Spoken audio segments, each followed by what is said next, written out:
Fitomboko kasem-panjakana, ministra ny fitsarana Ramatoa Ernaivo Fanirisoa. Taona 2024 nivoaka ary nisitraka diplôme magistrature tao amin'ny École nationale de magistrature et de greffe. Taona 2024 nisitraka diplôme diplomatie sy stratégie CEDS Antananarivo. Taona 2024 manana diplôme administration publique et politique publique comparée tao amin'ny École nationale d'administration ENA France. Taona 2024 ka hatramin'ny 2024 manana mari-pahaizana en droit international du travail, de la protection sociale, de l'égalité de genre, dialogue social, des normes internationales du travail, Centre de formation internationale Labour, CIF OIT, Turin, Italie. Andraikitra ny sahany taona 2024 voatendry ary nandrafitra ny gouvernement tafarany teo mpitahiry fitomboko kasem-panjakana ministry ny fitsarana izy. Taona 2024 ka hatramin'ny taona 2024 coordonnatrice RMMDM, Rassemblement Malagasy pour la démocratie à Madagascar et fondatrice Association pour le droit et le développement de Madagascar. Taona 2024 ka hatramin'ny taona 2024 filohan'ny syndicat de magistrature de Madagascar SMM. Taona 2024 ka hatramin'ny taona 2024 Solidarité syndicat de Madagascar SSM filohan'io ihany koa izy. Efa solontonoina mpapanoa lalàna ary efa mpitsara mpamoaka dity ary mpanao fanadiadiana ihany koa tao amin'ny inspection générale ny ministère ny fitsarana izy. Mankasitraka tompoko. Zay zany ireo mpikambana ao anatin'ny gouvernementa misy raiky amin'ny telopolo, roa amin'ny telopolo hatramin'ny premier ministre lehibe ny gouvernementa, misy folony zany ny mpikambana vaovao anatin'izany gouvernementa zany. Ny ambiny kosa dia saika ireo mpikambana atao anatin'ny gouvernementa Eritsalama Rajaonarivelo avokoa zany no niverina ao anatin'izany mpikambana amin'ny gouvernementa ny premier ministre Mamitina Rajaonarison izay. Fa raha somary iverenantsika kely zany ministre ny fiarovam-pirenena Razafitombo Ferdinand, général Razafitombo Ferdinand, ny ministre ny raharaham-bahiny malagasy Alice Ndiaye, ny ministre ny fitsarana mpitahiry ny tombo kasem-panjakana Fanisoa Ernaivo, zany hoe ny ministre ny raharaham-bahiny zany dia tsy vao antsotsony ny ministre teo aloha Ramatoa Razanamaso Christine, fa nisolo an'ny Alice Ndiaye. Ny ministre ny fitsarana mpitahiry ny tombo kasem-panjakana dia tavaverina zany Ramatoa Fanisoa Ernaivo zay nampiteraka devitra be koa moa teo aloha teo mikasika an'izay. Tamin'ity atoandro ity dia nahita ny sary izay avy nanao volo, zany hoe io sarin'io isika ny dikan'izay nefa ny hoe efa ao zany izy na beadevitra moa zay rehetrarehetra zay. Ny ministry ny aditany sy ny fitsinjaram-pahefana Rakotonandrasana Antra Velonjara Tiaray zay efa teo aloha ihany izy moa zany tavaverina ihany koa. Ny ministry ny fitantanam-bola sy ny toe-karena ny docteur Ramiason Erinjatovo zay efa teo aloha ihany no tavaverina. Ny ministry ny filaminam-bahoaka ny inspecteur ny général Eric Michel zay mbola tavaverina ihany koa zany efa mpikambana tamin'ny gouvernementa teo aloha. Ny ministry ny fanavozana zany hoe teo aloha izy ministre mpanjakana fa tamin'ity zany Ramatoa Anitra Razafimanatsoa dia ministre ny fanavozana tsotra zany no misy azy aloha hatreto.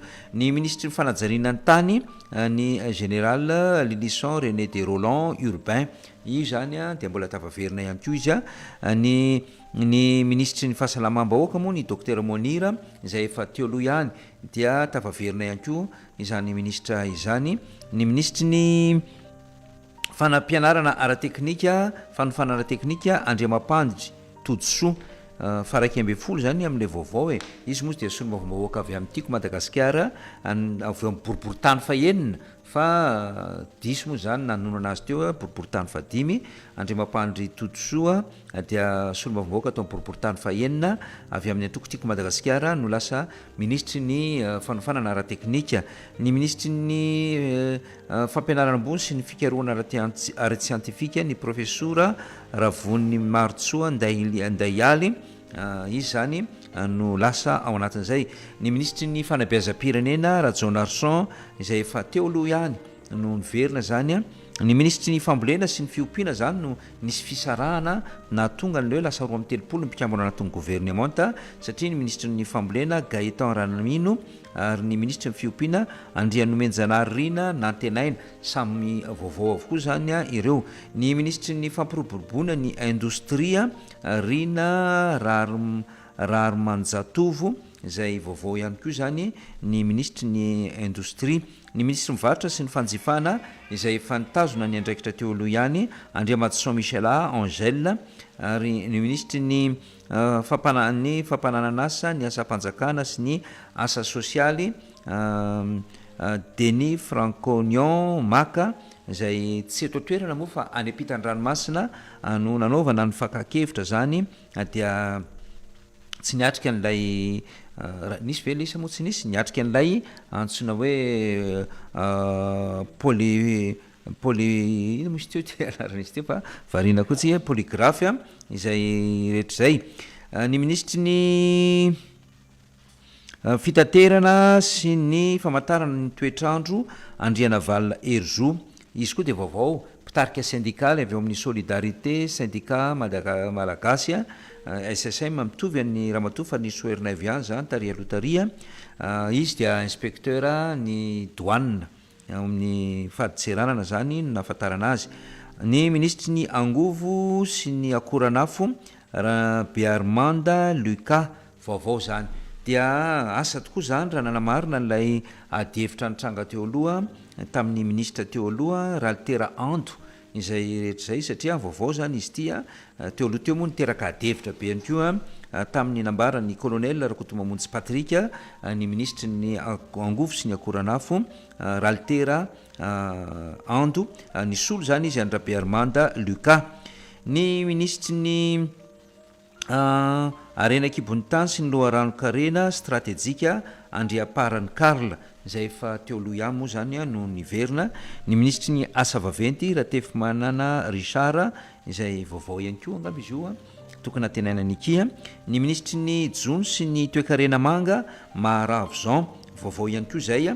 Ny ministry ny tontolo iainana sy ny fanovana lovainjafy fampandrosoana lovainjafy Andriatsiala Aristida izay vaovao ihany koa zany ity ministra ity. Ny ministry ny fizahantany sy ny asa tanana moa dia ramatoa Lili Farala izay efa teo aloha ihany no tavaverina teo. Ny ministry ny rano sy ny fanadiovana ary ny fidiovana ny docteur Razafindriniaina Elia zany hoe efa izy ihany no teo aloha no niverina teo.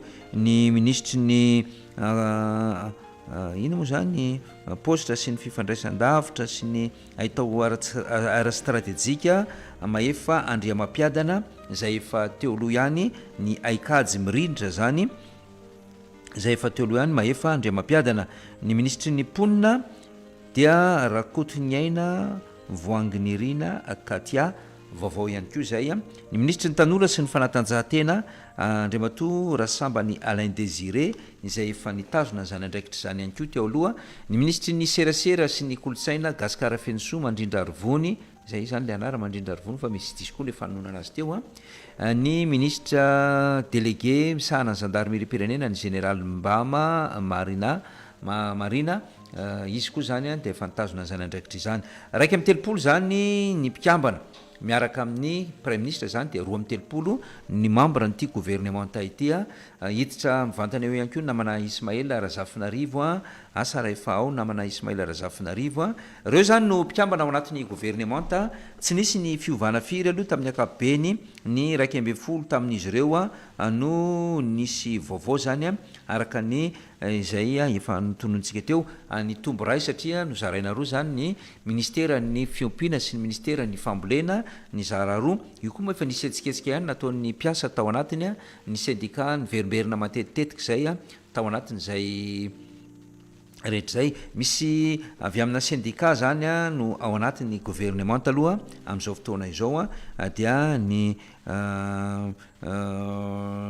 ministre Andrianavalona Herzo izay mpikambana ao anatin'izany gouvernementa vaovao izany izay misahana ihany koa zany ny fitaterana sy ny ny famantarana ny toetry ny andro izany ministra vaovao izany dia ny angovo moa zany araka nambarantsika teo niova ny ministry ny angovo sy ny akoranafo satria nampiteraka ady hevitra be hoe nisy karazana fandrahoana na ny fomba firesany taty aoriana moa hafa ihany koa ny amin'ny hoe nisy nanodina ny vaovao tsy nahazo alalana tamiko zany hoe ohatra misy zavatra hafahafa ihany zany ao ambadika izay rehetrarehetra hoe ina marina ny zavanitranga tao anatin'izay ny namana Ismaël Razafinarivo hitondra amintsika avy hatrany ny fomba fahitana ao anatin'izay gouvernement vaovao izay.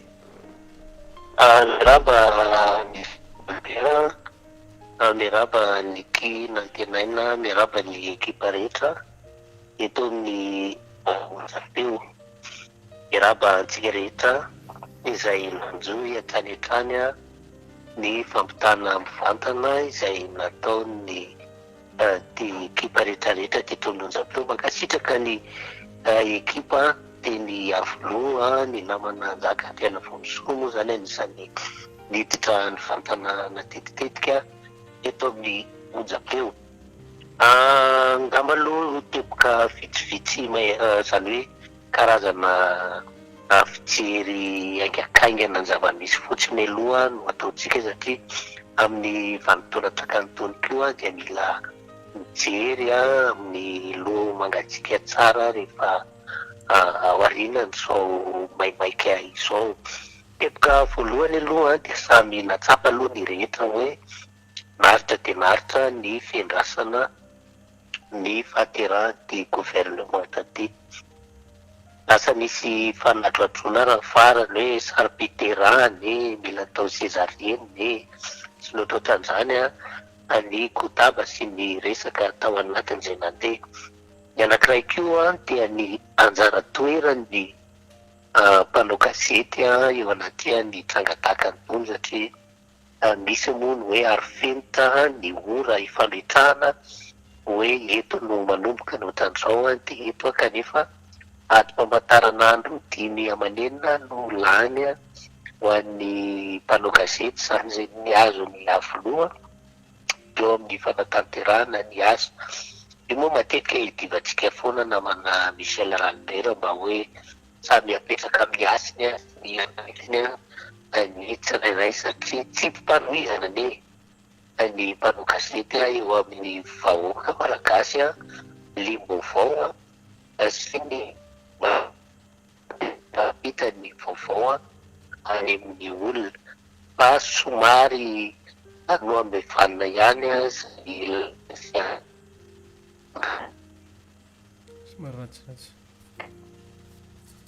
somary ratsiratsy namana Ismaël Razafinarivo ny fandrenesana anao asa raha mbola ao ianao dia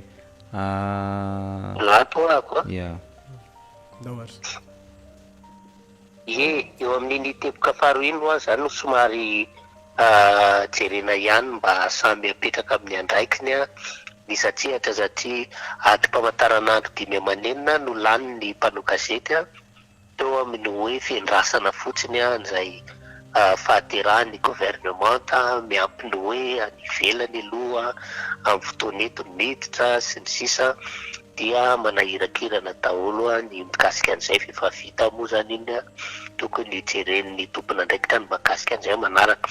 Teboka fahatelo makasika ny gouvernement natsangana teo efa namitram-panontaniana ihany tsika namana Michel Ralbert mbola veriko fanontaniana hoe nilaina ve nandravan'ilay gouvernement teo raha ohatraohatran'ireny no poziny. Zay zany aloha ny fanontaniana ngeza be inona no tsy maintsy nandravana n'ilay gouvernement teo ary tsarotsika fa teo anelanelan'ilay hoe nravana ny gouvernement ambara-pahatongavana izao mitsangana ny gouvernement dia kotaba tsy nisy fiafarany ary lasa nifara tamina fiandrasana ny hoe ireto olonreto tsy maintsy ohatr'izao reto olonreto na reto olonreto no tsy maintsy ohatrohatran'izao ianodikodina teo amin'ny seza sy toerana ministra vitsivitsy hoe reto miverina reto tsy miverina reto no ohatry raha miverina ireo dia ohatrohatr'izao dia ny raha antsika nahita moa zany ny firafidrafiny a ilaina ve zay nandravana zay raha ohatra ka ohatraohatran'iny any no mipetraka. Faefatra, inona mitondra fanantenana vaovao ho an'ny betsaka ve iny sa ohatsy ahoana no fandehanany, satria teo amin'ny roa zany na telo herinandro teo a no alany mendrasana satria dia sekretera generaly no nampiandreketina ny ministera isan'isany, zany hoe somary niantrona zany raha-pirenena tao anatin'ny roa na telo herinandro, anefa dia kamaron'ny ministra rehetraretra tavaverina teo amin'ny toerany ihany a. Dia zay le mitenentsika hoe inona ny anton'izay karazana fonoteny teo amin'ny raharaham-pirenena zay. Ny teboka manaraka mampieritreritra be indrindra raha tsarotsika dia numéro 2 laharana faharoa tao anatin'ny gouvernemanta Ramatoa Anitra Razafimanantsoa. Vao vita ny prime ministre dia izy, ary ministre d'État izy tamin'izay fotoana izay. Tamin'izany zany tena nomena lanja mihitsy le hoe fanavozana, ministre d'État isahana ny fanavozana. Mametra-panontaniana zany tsika hoe nalana aloha ao anatin'le fanavozana ny maha-ministre-mpanjakana, ary raha jerena amin'ny rang protocolaire dia niemotra any amin'ny laharana fahaenina fahafito any no misy Ramatoa Anitra Razafimanantsoa. Ny fanontaniako zany misy akony any amin'ny lanja le fanavozana ve izay nanalana ny maha-ministre-mpanjakana zay sy nanemorana ny laharana amin'ny arifenitra sa tsia eo am-pandrasantsika mahita ny atiny, satria lasa voasongony ireo ministeran'ny souveraineté tahaka ny hoe ny fiarovana, ny fitsarana, ny raham-bahiny nisongonan'ireo zany ilay ministera misahana ny fanavozana. Iny koa moa anisan'ny nanamarika azy no hoe tsoahana tao anatin'ny toerana Ramatoa Christine Razanamasoa izay ministra ny raham-bahiny teo aloha. Raha nanaraka tsara koa tsika momba an'ireo atao hoe ny mombamomba ny ministra tsirairay dia no maro zany iasaika hananovo fahalalana tany Frantsa teo amin'izay hoe fanohizana ny fianarana izay natao sy ny sisa. Farany angamba izay tsara horesahana hoe anisan'ny nandeha tsy moramora ny fitondrana ratsoela teo aloha, ny tsy fahaizana miaino ny antsoantso sy ny fanamarian'ny vahoaka tetỳ amin'ny fiarahamonina. Tsaroantsika tsara fa mialatsindra miverina kely amin'ny tantara nisy nanahirana ny olona foana hitoetra mampihetsika na ministra sasatsasany tamin'ny andro ny Florajoelina teo aloha, fa isaky ny miova gouvernemanta dia tsy maintsy tafaverina ao anatina gouvernemanta foana zany olona zany dia le rahantsika natadidy moa ny farany tatorina.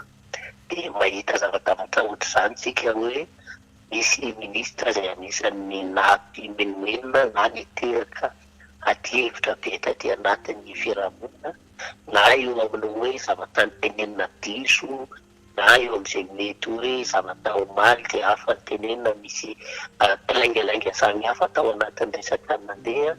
Mampanontany tena koa amin'le hoe efa voamarina le polygraphe daholo hoe toetrandreny karazan'olo ireny le ohatra amin'ny tetỳ aloha.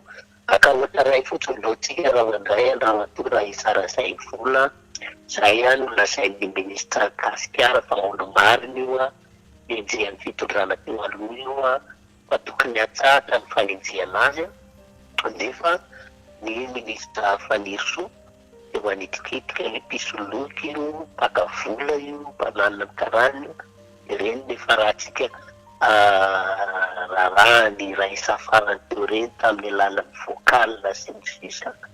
Dia raha ohatra zany zao ampiasaina polygraphe dia izy amin'ireo ministra anankiroa ireo no manana ny marina ny anankiray sa ny anankiray. ohatr'izay ngamba raha ohatra ka tena hoe jerena maimaika aloha ny zavatra niseho tamin'ity androany ity fa eo amin'ny hoe inona moa zany todika andehanan'ny rahavy ny prime ministre aloha zany no tena songadina eo amin'ny hoe niala ny prime ministre Eritsalava Rajaonarivelo Ensolo tato amin'ity prime ministre Mamtena Rajaonarivelo ty.